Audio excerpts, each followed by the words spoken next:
રાજેશ શેખડા આદેસર આ business start કરવાનો idea ક્યાંથી? કે ભાઈ રાજેશભાઈ, આપણે બિઝનેસ કરવો હોય તો મારી પાસે લાઈન છે, પણ મેન્યુફેક્ચરિંગ કરવાનું છે આપણે.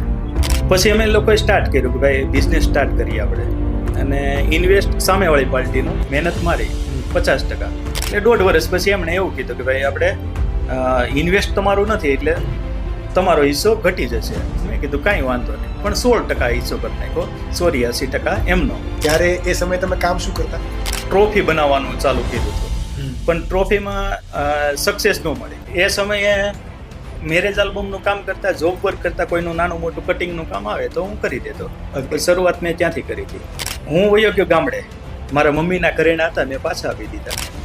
સુરત આવતો હતો, બેંકમાં ગોલ્ડ લોન કરાવી.